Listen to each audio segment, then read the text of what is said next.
చెయ్యిపాటి సర్కార్ వచ్చినాక తెలంగాణలో రైతు బంధు లేదు, రైతు బీమా లేదు, రైతు భరోసా లేదు. అసలు రైతులు కూడా ఉంటారో ఉండరో గట్లొచ్చింది కరువు అని మస్తుగా కారడ్డలాడుతున్నారు. అయితే ఇచ్చిన అన్ని హామీలను మెల్లమెల్లగా అమలు చేసుకుంటూనే వస్తున్నాం అని చెప్తున్నారు చెయ్యిపాటి లీడర్లు. అయితే రుణమాఫీ చేసే తీరుతామని సవాల్ ఇసిరిన రేవంత్ అన్న గియాల కూడా కేసీఆర్ సార్కు ఓ సవాల్ ఇసిరిండు. కేసీఆర్ దిగిపోయిండు, రైతు భరోసా ఆగిపోయింది అంటాడు. వస్తావా నువ్వు? మే 9 తారీఖు నాడు అమరవీరుల స్తూపం ముందు చర్చ పెడతాం. అమరవీరుల స్తూపం సాక్షిగా ఈ రాష్ట్రంలో ఎవరికైనా ఏ రైతుకైనా, అది ఖమ్మం కావచ్చు, కొత్తగూడెం కావచ్చు, ఆదిలాబాద్ కావచ్చు, అలంపూర్ కావచ్చు, అచ్చంపేట కావచ్చు, కొడంగల్ కావచ్చు, లేకపోతే మదిర కావచ్చు, ఏ రైతుకైనా ఈ నెల 9 తారీఖు లోపల ఏ ఒక్క రైతుకైనా బకాయి ఉంటే నేను సవాలు చేస్తున్నా, అమరవీరుల స్తూపం ముందు ముక్కు నేలకు రాసి క్షమాపణ చెప్తా. ఒకవేళ అందరు రైతులకు రైతు భరోసా పథకంలో నిధులు వస్తే నీ ముక్కు నేలకు రాసి క్షమాపణ చెప్తావు ఆ చంద్రశేఖరరావు అని నేను అడుగుతున్నా. ఇన్నర్ గదనుల్లా ఈ నెల 9వ తారీఖు లోపట రైతు భరోసా ఇచ్చే తీరుతాడట రేవంత్ అన్న. లేకపోతే అమరవీరుల స్తూపం కాడికి పోయి ముక్కు నేలకు రాకుతాడట. ఒక్క రైతుకు కూడా బకాయి లేకుండా రైతు భరోసా ఇస్తే కేసీఆర్ సారు ముక్కు నేలకు రాయాలనట. మరి ఇప్పటిదాకానైతే 65 లక్షల మందికి రైతు భరోసా ఇచ్చిర్రట. ఇక తతిమోళ్ళకు కూడా ఈ నెల 9వ తారీఖు లోపట ఇత్తేనైతే రైతులందరూ చెయ్యిపాటికే గుద్దుతారు కావచ్చు ఓట్లు. కానీ ఇవన్నీ ఉత్తముచ్చట్లే అని అనబట్టిండు హరీష్ రావు సారు. చెయ్యిపాటి అన్ని మాటలే తప్పితే చేతలు కావు అని అనకచ్చిండు. మీరు 6 గ్యారెంటీల విషయంలో ఆ రోజు కాళ్ళల్లో మొక్కి చేతులల్లో మొక్కి ప్రజల్ని నమ్మించి ఇలా బాండ్ పేపర్ల మీద రాసిస్తేనే ప్రజలు నమ్ముతారని చెప్పి మీరు నమ్మించి మోసం చేసింది కనుక డెఫినెట్గా మీకు తగిన గుణపాఠం ఇలా ప్రజలు చెప్పేటువంటి పరిస్థితుల్లో ఉన్నారు. అంటే మీ ప్రజాపాలన అట్టర్ ఫ్లాప్.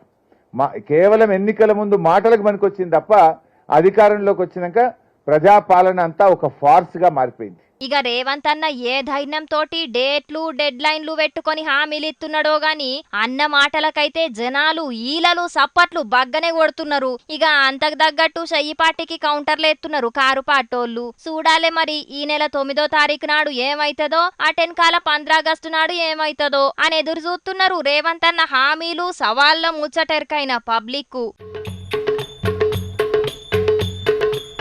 ఇంకో 9 వద్దుల తెలంగాణలో ఎంపీ ఎలక్షన్లు ఉన్నాయి. ఎవల ప్రచారంలో మస్తు బిజీ అయ్యిర్రు. మాకు ఓటెయ్యుర్రి అని అంటే మాకే ఓటెయ్యుర్రి అని మండే ఎండలను కూడా లెక్క చేయకుండా మస్తుగా ప్రచారం చేస్తున్నారు లీడర్లు. మరి అధికారం కావాలంటే గా తిప్పలు తప్పయి కానీ ఓట్లెయ్యుర్రి అని జనాలకు అడిగే కొందరు లీడర్లు వాళ్ళ ఓట్లు కూడా వాళ్ళు వేసుకోలేకపోతున్నారట. మరి గా లెవలో ఎందుకో అనేది పురాగరుచుకున్న దంపాన్రి. ఒక్కటే ఓటు కూడా చాలా ముఖ్యం లీడర్లు ఎలక్షన్ల గెలవనీకి ఓడిపోనీకి. గందుకే ప్రచారంలో ఎవ్వలు గానత్తే వాళ్లకు దండం పెట్టి చాలా పాయిరం చూపిస్తారు లీడర్లు. నీ ఓటు నాకే అని వరసలు పెట్టి మరీ అడుగుతారు. మరి గంత ఇలువైన ఓటును పోటీ చేస్తున్న లీడర్లే వేసుకునేటట్టు లేకపోతే ఎట్లుంటది? ఒగాల ఒక్క ఓటుతోటి ఓడిపోతేనైతే షీ నీ అవ్వ నాకీడ ఓటుంటే నా ఓటు నేనేసుకుంటుండే ఓడిపోకపోతుండే కదా అని తలకాయ పట్టుకునే పరిస్థితి ఉంటది. అగో ఇప్పుడు అదే పరిస్థితి ఉన్నదట ఎంపీగా పోటీ చేస్తున్న కొందరు లీడర్లకు. హైదరాబాద్ అంటే ఎంఐఎం అంటే హైదరాబాద్ అన్నట్టుగా ఎంపీగా గెలుచుకుంటున్న అసదుద్దీన్ ఓవైసీ సారుకు ఓటు గీడ లేదట. సారు రాజేంద్ర నగర్లు ఉంటున్నాడు కాబట్టి గది చేవెళ్ల నియోజకవర్గంలోకి అత్తది. అంటే సారు ఓటేయాలని అనుకుంటే చేవెళ్లలో ఇయ్యాలే. కానీ గాడ ఎంఐఎం అభ్యర్థి పోటీల లేరు. మరి సారు ఎవల కోటెత్తాడో? ఓటేయకుండా ఉంటేనైతే లీడర్ అయి ఉండి రాజ్యాంగ హక్కును వాడుకోవా అని ఆళ్ళు ఇల్లు అంటారు. కానీ సారుకు ఒక్క ఓటైతే తక్కువ అయినట్టే కదా. హైదరాబాద్ కాకుండా చేవెళ్ల ఓటక్కుండుతోటి అసదుద్దీన్ సార్ తోటి పోటీ పడుతున్న పువ్వుపాటి మాధవక్క సంగతి కూడా గిట్లనే ఉన్నది. పోటీ చేస్తున్నదేమో హైదరాబాద్ నియోజకవర్గంలా, అక్కుండేదేమో ఈస్ట్ మారేడుపల్లిలా. గిది కంటోన్మెంట్ అసెంబ్లీ నియోజకవర్గం మల్కాజ్గిరి ఎంపీ నియోజకవర్గం కిందికి అత్తది. అంటే మల్కాజ్గిరిలా పువ్వుపాటికెంచి పోటీ చేస్తున్న ఈటల సారికే ఓటెత్తది. గిట్ల అక్క పోటీ చేసే కాడ అక్కకు పడే ఓట్లల్లా ఓ ఓటు తక్కువ అయినట్టే. ఇక గిదే హైదరాబాద్ కెంచి ఎంపీగా పోటీ చేస్తున్న షెయ్యి పార్టీ అభ్యర్థి మహమ్మద్ సమీర్ కు కూడా గిడ ఓటు లేదు. జూబ్లీ హిల్స్ ఉన్నది, గది సికింద్రాబాద్ ఎంపీ నియోజకవర్గం కిందికి అత్తది. అంటే గాడ షెయ్యి పార్టీ కెంచి దానమన్న పోటీ చేస్తున్నాడు కాబట్టి గాయనకే ఓటేస్తాడు అన్నట్టు. కానీ హైదరాబాద్లనైతే సొంతగా ఓటేసుకోలేకపోతాడు. పట్నం సునీతక్క కూడా చేవెళ్ల ఓటు పెట్టుకొని మల్కాజ్గిరిలో షెయ్యి పార్టీ ఎంపీ అభ్యర్థిగా పోటీ చేస్తున్నది. చేవెళ్లకెంచి ఎంపీగా పోటీ చేస్తున్న car party Kasani Gnaneshwar sir ఓటేమో మల్కాజ్గిరిలో ఉన్నది. గిట్ల చెప్పుకుంటా పోతే గియాల రేపట్ల చాలా మంది లీడర్లు ఆళ్లకు ఓటున్న కాడ కాకుండా ఏరే కాడికెంచి పోటీ చేస్తున్నారు. ఒక్క తాప గెలిస్తే గదే ఆల పర్మనెంట్ నియోజకవర్గం చేసుకుంటున్నారు. గెలితే అయిపాయే ఓటేడుంటేంది అని అనుకుంటున్నట్టున్నారు గాని ఆయనతో ఓడిపోతేనైతే నా ఓటున్నా నా బల్గం ఓట్లున్నా నేను గెలుద్దును గదా అని బాధపడే కథ అయితది అని అనబట్టిండ్రు గీ ముచ్చటెరకైన పబ్లిక్. వాస్తు చక్కగా లేకనే మొన్న 4 నెలల కిందైన ఎమ్మెల్యే ఎలక్షన్ల కారు పార్టీ ఓడిపోయింది. గప్పటి సంది మొదలైన కష్టాలు ఇంకా ఇడిచిపెట్టలే అని పార్టీ ఆఫీస్లకు వచ్చిపోయే తోవను మార్చిండు కదా కేసీఆర్ సారు. ఇక ఇప్పుడు ఏపీ సీఎం జగనన్న వంత వచ్చింది. జగనన్న కూడా కేసీఆర్ సార్ తోవల్నే నడుస్తున్నాడట. పార్టీ ఓడిపోకుండా మళ్ళా గెలవాలంటే వాస్తు మార్పులు తప్పనిసరి అని గా కార్యం ముంగటేసుకున్నాడట. 175కు 175 సీట్లు గెలవాలని మస్తుగా ప్రచారం చేస్తున్నాడు పంకపాటి జగనన్న. ఎంతమంది కూటమిలు కట్టుకున్నా జనాలు నా మీద పెట్టుకున్న నమ్మకాన్ని తీసేయలేరు అని ఒక్కడే పోటీకి పోతున్నాడు. ఇక ఇటు ఎమ్మెల్యే అటు ఎంపీ ఎలక్షన్లు ఒక్క దిక్కయ్యే వరకు జరంత గాయగాయే ఉంటది. అట్లనే కొన్ని సర్వేలు కూటమి దిక్కే ఉండే వరకు కూడా ఆలోచనల పడ్డాడట జగనన్న. ఈ తాప కూడా మళ్ళా అధికారంలోకి రావాలంటే ప్రచారం పథకాలు ప్లానింగ్లే కాదు వాస్తు కూడా చక్కగా ఉండాలి అని ఎవరు చెప్పిర్రో గాని తాడేపల్లిలున్న ఇంటికి వాస్తు మార్పులు చేస్తున్నారట. తాడేపల్లిలో ఇటు ఇల్లు సీఎం క్యాంప్ ఆఫీసు 2 పక్కనే ఉంటాయి. అట్లనే వీటికి దగ్గరలోనే కొందరి ఇండ్లు కూడా ఉంటాయి. గాళ్ళు వాళ్ళ ఇంటి మీదకి ఎక్కి చూస్తే సీఎం క్యాంప్ ఆఫీస్ లో ఏమైతున్నది ఎవరున్నారనేది అంత కానత్తదనే షానొద్దుల కింద ఎత్తుకెత్తున్న ఇన్పగోడని పెట్టిర్రు. గప్పటి సందే పార్టీ మీద చాలా మంది కన్ను పడ్డదట. అటుకెంచి బాబు సారు ఇటుకెంచి షర్మిలక్క మాటల తూటాలు ఇడుతున్నారట. చెల్లె కూడా వ్యతిరేకమైందంటే వాస్తు దోషంతోటే అని అనుకచ్చిరట వాస్తు పండితులు. గందుకే ఇప్పుడు ఇన్పగోడ జగనన్న సీఎం పదవికి అడ్డు పడద్దని వాస్తు పండితులు చెప్పినట్టు బయటికి ఇన్వడుతున్నాయి ముచ్చట్లు. జగనన్న కూడా గా గోడను తీసేయాలని చెప్పిండట. 2 ఒద్దుల కింద నుంచే గా పనులు కూడా శురువైనాయట. అయితే 5 ఏండ్ల సంది గదే ఇంట్లున్న జగనన్న ఇప్పుడు ఉన్నట్టుండి వాస్తు మార్పులు చేస్తే ఫాయిదా ఉంటదా? ఎలక్షన్ల ముంగట 8 రోజులకు వాస్తు మార్పులు చేసిండని జనాలు ఓట్లేస్తారా? అంటే ఇన్నొద్దులు చెప్పిన పథకాలు పనులు ఏం పనికిరావా అని కారడ్డమాడుతున్నారు గీ ముచ్చటెరకైన కొందరు పబ్లిక్. కానీ ఎవల నమ్మకాలు ఆల్లయి కదా చూడాలే మరి గీ వాస్తు మార్పులు జగనన్నకు ఎంత ఉపయోగపడతాయో. ఏం ఎండలమ్మా ఇయాళ్ళైతే పట్నంలో ఏం తక్కువ 46 డిగ్రీల ఉష్ణోగ్రత నమోదైందట. మరి మా ముసలోడు గీ ఎండల ఏడ తిరుగుతున్నాడు ఏం పాడు పిలుద్దాం. ఓ తాత ఏం చేస్తున్నావే? ఈ ఎండలు పాడైపోను. నేను పుట్టిన సైన్స్ గంతగనం కొట్టుడు కొడతానే ఈ ఎండలు. అరే ఏం కొట్టుడు ఇది? పోను పసిరిక పంటలే ఎడారులు అయితే అని బొమ్మంగారు కాలజ్ఞానంలో అప్పుడు చెప్తే నేను ఏందో అనుకున్నా కానీ అబ్బో ఈ ఎండలను చూస్తుంటే అదే నిజమవుతుంది కావచ్చు అనిపిస్తాను. అరే దబ్బుడుకం పాడైపోను మొండి ఉండేది. మరి మంచి దబ్బుడుకం ఇంత ఏడబెట్టింది కావచ్చు. అరే నేను ఏ వత్వను ఒక కాడ దాటితే దాన్ని ఉంచిన కాడ ఉంచని అది ముసలి పాడైపోను. ఇక దిగుతానే లేదు. ఈయన రోజు రికాం లేకుండా 20 ఎకరాల పొలాన్ని మర్రేసుకొస్తాండు. ముసల్ది ఇంట్లో రికాం ఉండి ఈయన పనులను చెడగొడతాందట. ఎక్కడ పాని పాట లేక మందితో తిట్లు తినుకుంటా ఈయన ముసల్దాన్ని తిడుతున్నాడు. వినబడుతుంది. ఎవడు పని పాట లేకుండా తిరుగుతాండో ఎవ్వతి మంది కొంపల మీద పడి మేస్తాందో జనాలే చూస్తారు. నాకేం పెట్టినవయ్యా నీ పెట్టుడు షెర్ల చేరా? ఏమైనా మంది కొంపల మీద పడి మేస్తాన్నవని నా మీద పడి ఏడుతా అంటావు నీ ఏడుపు కగ్గిదలుగా. మరి నీ వార్తలు నువ్వు చదువుకోక న్యాయం పడి ఎందుకు పడతానవి ఏరు తినదానా? అబ్బా తాత ఒక 200 రూపాయలు ఇవ్వా అని నేను పక్క పిన్నిసలు కొనుక్కుంటా. అబ్బా తాత తిండికి కమాం లేకుండా అయిపోయినాయి ఒక బట్టలని బియ్యం పంపియవా అని నన్ను బుద్ధగడిచ్చి ఎత్తుకపోయింది ఎవతో. మళ్ళీ ఇప్పుడు ఏం పెంచినావు నీ పెట్టుడు చిర్రజేరా అని ఇంక అంటుంది. నీ మంజిరి ముంచే మొక్కలో మొరంగొట్ట పీకిని చలి నువ్వు పీకిని చలి. చిచి నీ తెరువు కచ్చుడు పెండల రాయేసుడు 2 ఒకటే.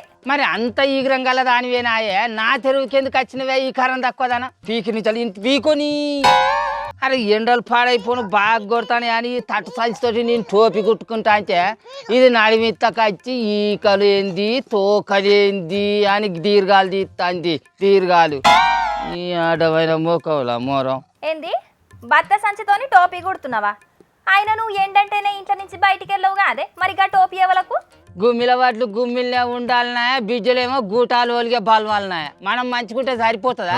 మన గురించి ఆలోచించేటోళ్ళు కూడా మంచిగా ఉండాలనా వద్దా అనేది ఆలోచన చేయాలనా వద్దా? అందుకే ఇది కుడతానా. సరే మాకు ఆలోచన లేదు కానీ ఇంతకు నువ్వు ఎవరి గురించి తనలాడుకుంటా గా టోపీ కుడుతున్నావో జర చెప్పరాదు. అరే మన గిలాస పార్టీ జనసేన అని పవనాల సార్కు టోపీ కుడతాన పిల్ల ఆయనను. పాపం బిడ్డడు ఎర్రటెండల కర్రెగా కమిలిపోవంగా పాచారంలో తిరుగుతాండు. అందుకే ఈ బత్త సంచులు అన్ని ఎంకులు ఆడిగో ఇట్లా సల్వ టోపీ కుడతాను. దీన్ని మంచిగా నీళ్ళలో నానిపి నెత్తి మీద వేసుకున్నాడు అనుకో ఎక్క పొద్దంతా చల్లగుంటది. ఇక అరే నీ అవ్వ గాయన టోపీలు కరవానే పవనాలు సార్ దాల్చుకుంటే టోపీల కంపెనీ పెడతాడు ఎరికేనా? గాయనకి నువ్వు టోపీ కుట్టి పంపాల్సిన అవసరం లేదు కానీ సప్పుడే కూకో. మంది అందరు గట్లనే అనుకున్నారే తల్లి. పవనాలు సారు 10 ఏళ్ళ కానుంచి పార్టీ పెట్టి మీటింగులకు కానీ పేద ప్రజలకు ఆర్థిక సాయాలని ఉన్నలేని పైసలు ఆయన సైన్మాలు తీసిన పైసలు అన్నీ ఖర్చు చేసిండట.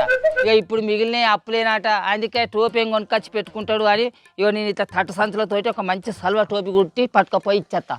అరే నీ అవ్వ 50 రూపాయలు పెట్టి టోపీ కొనుక్కోలేనంత పేదరికంలో లేడుతీయే పవనాలు సారు. 50 రూపాయల టోపీ ఎండలకి ఏడుంటుందే తల్లి. 2 రోజులకే 7 కాడికి పేల్కలు అయి చినిగిపోతుంది ఎరికేనా? అందుకని నీ తట్టు టోపీ కుడతాయించింది. ఆయన చంద్రాల సార్ది అయినా ఏం పద్ధతి అన్నట్టు చెప్పు. పొత్తు కూడినప్పుడు పొత్తుల పైసలు పెట్టి పవనాల సార్ కూడా ఒక టోపీ కొనుకొచ్చి పెడితే మంచిగుండా పోనా? ఆయన ఒక్కడే మంచిగా అవతల నుంచి ఎక్కడి నుంచో కొనుకొచ్చుకొని పెట్టుకున్నాడట సల్వ టోపీని. ఇదేనా పొత్తు సోపతాంచే? అరరరరరే నువ్వు గా టోపీ గురించి తెలుసా? ఇంతగానం నారాజ్ అవుతున్నావు. అందరి సూపు కూడా చంద్రాల సార్ పెట్టుకున్న టోపీ మీదనే ఉన్నదే. దాని ఖరీదు అక్షరాల 8,000 రూపాయలట. అది పెట్టుకుంటే ఎండాకాలంలో చల్లదనాన్ని ఇస్తుందట, చలికాలంలో ఎచ్చదనాన్ని ఇస్తుందటనే. అవా మరి గసంటి టోపీ కొనుకొచ్చుకొని ఉన్నప్పుడు మరి నాతోటి నా దోస్తు పవనాల సార్ కూడా ఉన్నాడు. మరి ఆయనకు కూడా ఇంకో టోపీ కొనుకొచ్చి ఇయ్యిర్రి అని తీసుకొచ్చి ఇయ్యద్దు పిల్ల. అయ్యా మా పవనాల సార్ దగ్గర ఇప్పుడు అంటే పైసలు లేవు కావచ్చు. అరే రేపటి కాలం ఎమ్మెల్యే గెలిచినాకనైనా మితితోటి వారేయకపోనా పైసలు? అయ్యా రాములు గారు నువ్వు గోటితోటి పోయే ముచ్చట్ను గొడ్డలి దాగా తీసుకొస్తున్నావు. దాంట్లో గింత అపార్థం అనుమానం ఉంటుందని అటు చంద్రాల సార్ కానీ ఇటు పవనాల సార్ కానీ ఆలోచించి ఉండరు కావచ్చు కానీ నువ్వే లేని అనుమానాలు జనాలకు కల్పిస్తున్నావు. కలిగియక ఊకుంటారా? గీ లేకిడి 8,000 రూపాయల టోపీ కాన్నే మా పవనాల సార్ను కానని చంద్రాల సారు ఆయన గెలిచి ముఖ్యమంత్రి అయినాక మా పవనాల సార్ను దేకుతాడని గ్యారంటీ ఏంది చెప్పు? వామ్ము వామ్ము వామ్ము వామ్ము అది నోరా మోరే? ఇప్పటికే సైకిల్ పార్టీ, గిలాస పార్టీ, పువ్వు పార్టీలు కలిసి తయారు చేసిన ప్రజాగలం మేనిఫెస్టో మీద మోడీ సారు బొమ్మెందుకు లేదు అని జనాలందరూ అనుమానం పడుతున్నారంటే నువ్వు మళ్ళా లేని ఈ అనుమానాన్ని లేపుతున్నావా పెద్ద మనిషి? అవును అనుమానం రాదా మరి? మా పవనాల సారు పార్టీ పెట్టి 10 ఏళ్ళ కానించని పడే కష్టానికి కనీసం 10-20 గాలనైనా సీట్లు వస్తాయి అని మేము అనుకునే టాలకే పార్టీని తీసుకుపోయి చంద్రాల సార్ చేతిలో పెట్టే. ఇక ఏముంటుంది చెప్పు? ఆయన ఏమో కుడిలో ఈగనగా తీసేసినట్టే తీసేయబట్టి ఇక ఏం ఫాయిదా? ఓ అయ్యా పొత్తులు కూడా అందరు కలిసి పోటీ కొయ్యాల నువ్వేందే లేని అపశకనాలు వలుతున్నావు? ఇది నా ఒక్కని ఆవేదనే కాదు, మా జన సైనికులు అందరి ఆవేదన. ఎవ్వరు వాళ్ళ కడుపులో ముచ్చట బయట పెడతలేరు, నేను ఒక్కడిని బయట పెట్టిన గంతే. సరే నువ్వు గుర్తున్న గా టోపీని పవనాలు సార్ తీసుకోడు కానీ సప్పుడు చేయి కూకో. మా కార్యకర్తలు చెప్పిన ముచ్చటనే ఈయనకుంటా పోయి చంద్రాల సార్ తోటి పొత్తుకున్న మా పవనాల సార్ మేము గుచ్చిన టోపీలను తీసుకుంటాడనే నమ్మకం ఉన్నదా? కుట్టనైతే కుడతానా? నాకన్నా అక్కడికత్తది కదా ఈ ఎండాకాలం వెళ్ళేదాకా. ఇక గదుల్లా మా తాత ముచ్చట. బాబు సారు ఈ నడుమ పెట్టుకునే టోపీ బయట దేశంకించి తెప్పించింది కదా, గసుంటిదే పవన్ సారు కూడా ఉంటే మంచిగుండు అని మా తాత బగ్గ తాపత్రయం పడుతున్నాడు. ఏందో మా తాతకు పవన్ సార్ అంటే గంత పాయరం కానీ నిజంగా బాబు సార్ అసంటి టోపీ నాకు కూడా ఉంటే ఎంత మంచిగుండో. ఆఫీస్కి వచ్చేటప్పుడు మస్తు ఎండ కొట్టి పాడైతుంది. ఇక ఈ ముచ్చట్లే కాదు వీటితో పాటు కొన్ని లిలిపుట్ ముచ్చట్లు కూడా పట్టుకొచ్చిన, మరి అవి కూడా చూసారు. ఇక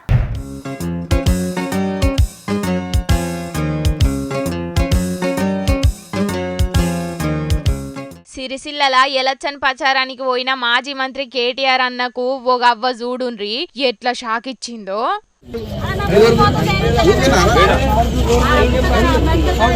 కలెక్టర్ చెప్పి నేను ఇప్పిస్తాను. నేను ఎంత పోయింది 2 ఎకరాలు సత్యనారాయణ పక్కన నీ ప్లాట్ నీకు ఇప్పిస్తా, టెన్షన్ పడదు.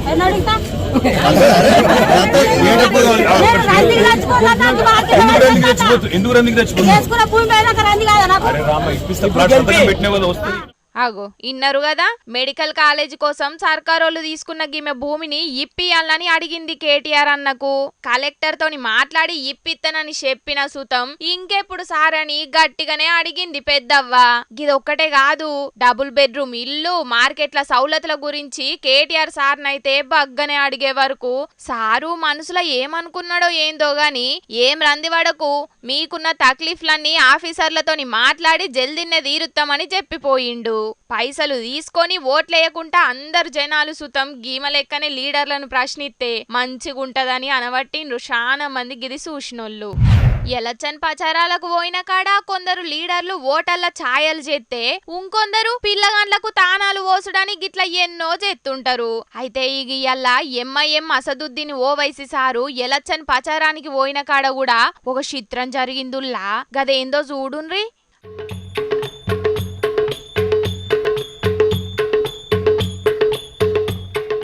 ఆగో చూస్తున్నారు కదా, సారు మెడల పూలదండలేసి కాషాయ కండువాను కప్పిండ్రు అయ్యగార్లు. అయితే హైదరాబాదు పార్లమెంటు కెంచి పోటీ చేస్తున్న అసదుద్దీన్ ఓవైసీ సారు ప్రచారం కోసమని పోతే ఆడున్న అయ్యగార్లు సార్ను కలిసి దీవెనార్తులు పెట్టిండ్రు. గిట్లా హిందూ ముస్లిం భాయి భాయి అనుకుంటా అందరు గిట్లనే కలిసి ఉంటే కులమతాల నడమ ఎసొంటి లొల్లులు లేకుండా ప్రశాంతంగా ఉండొచ్చని అనబట్టిండ్రు చాలా మంది గిది చూసినోళ్ళు. అయినా రాజకీయ లీడర్లంటే కులమతాలకు అతీతంగా ఉండాలి. ఎప్పటికీ హిందూ మతం మీద గరమయ్యే సారు వాళ్ళ సాంప్రదాయాల మీద గౌరవం చూపెడుతున్నాడంటే గిది పొలిటికల్ స్ట్రాటజీనే అనుకుంటున్నారట ఇంకొందరు పబ్లిక్.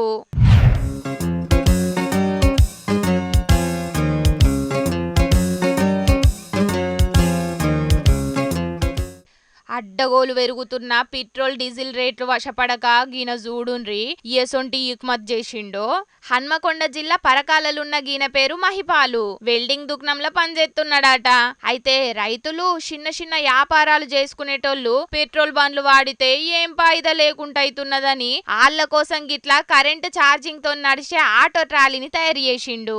ముంగటో పయ్య, ఎనుకో 2 పయ్యలు, 4 బ్యాటరీలు, ఒక మోటారు, ట్రాలీ డబ్బాతోని అచ్చం పెద్ద ట్రాలీ ఆటో లెక్కనే తయారు చేసిండు. గిట్లా ఇక మొత్తం దీన్ని తయారు చేయడానికి ₹1,00,000 ఖర్చు అయిందని చెప్పుకొచ్చిండు. 4 గంటలు ఛార్జింగ్ పెడితే 70 కిలోమీటర్ల దాకా పోతదట.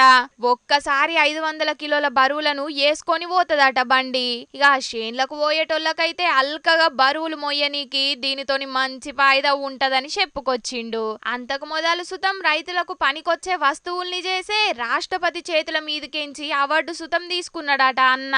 ఎవరికన్నా గిసొంటి బండ్లు కావాలంటే గీనను కలిసి మాట్లాడితే వారంలోనే తయారు చేసి ఇత్తనని సుతం చెప్పుకొచ్చిండట. చూసిండు కదా పబ్లిక్, తక్కువ ఖర్చుతోని ఎక్కువ ఫాయిదా ఉండే గిసొంటి ఛార్జింగ్ బండ్లతోని నిజంగా చాలా లాభమే పోన్రి.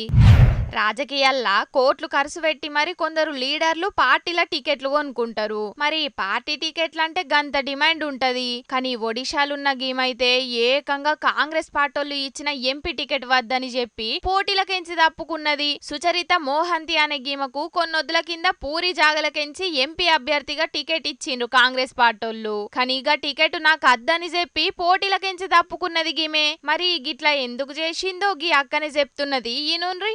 Party had given me the ticket, but I returned the ticket because party was not able to fund me.